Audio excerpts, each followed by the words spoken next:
আসসালামু আলাইকুম। সবাই কেমন আছেন? আশা করি ভালো আছেন। আপনাদেরকে দেখাচ্ছি আজকে। দেখেন মসজিদে নববী। এই মসজিদ নববীর ভিতরে আপনার ৩০০ কয়টা গেট আছে। এটা হচ্ছে ১৯ নম্বর গেট, এটা হচ্ছে ২০ নম্বর গেট।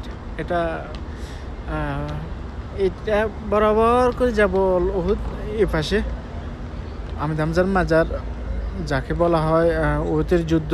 এই এই এবার আবার সিদা, তো ওইটার পিছনে আমি থাকি।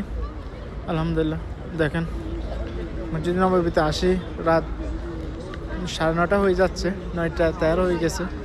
মানুষ এখনও কীভাবে, অনেক মানুষ সবাই, কেউ নামাজ পড়তেছে, কেউ নামাজ শেষ করে বাইরেতেছে।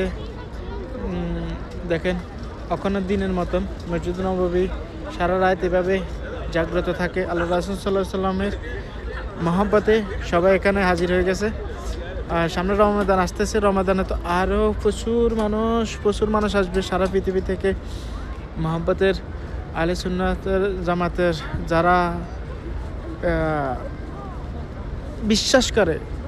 বিশ্বাস করে যে আল্লাহ রাসূল সাল্লাল্লাহু আলাইহি সাল্লাম ছাড়া আমাদের কোনো সামনে কোনো কিছু কখনো জান্নাত ও কবরে কারো সামনে আগাবার কোনো সুযোগ থাকবে না, তাদের জন্য এখানে আসা। ওই মানুষগুলো এখানে আসে, ওই মানুষগুলোর খুবই মহব্বতে মায়াবী। আল্লাহ রাসূল সাল্লাল্লাহু আলাইহি সাল্লাম যা দেখার জন্য ও জিয়ারা করার জন্য। ওর মদিনাতে অনেক কিছু আছে দেখার মতন। যারা জানতে চান কমেন্ট করবেন, আমি বলবো আপনাদেরকে। ওকে, আসসালামু আলাইকুম, সবাই ভালো থাকেন।